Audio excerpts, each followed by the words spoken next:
Now that we've looked at a bunch of different attacks against the app at risk of SQL injection, it's time to start looking at some of the patterns used to defend against these attacks. And in your capacity as an ethical hacker, being able to identify good code versus bad code can be extremely advantageous. Now, the big difference with this module is that we are going to be looking at code.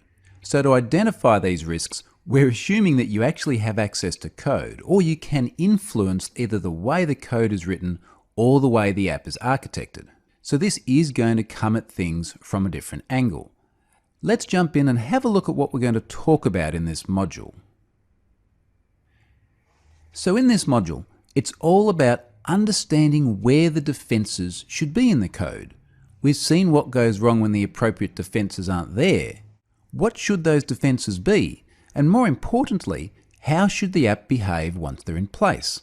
So the goal of this module is to try and help you identify when the defenses are missing. Not just because you've been able to remotely exploit the vulnerability, but because you can look at the code or look at the structure of the app and see where the developer might have gone wrong.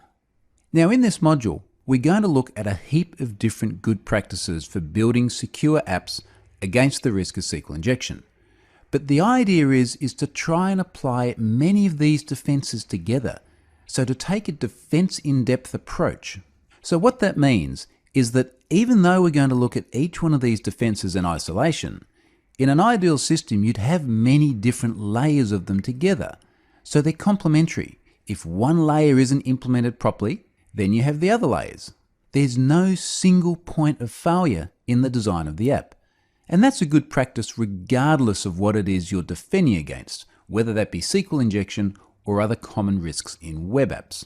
But particularly for injection, you'll find that there are a whole bunch of things that should be done in the app, which are often missed.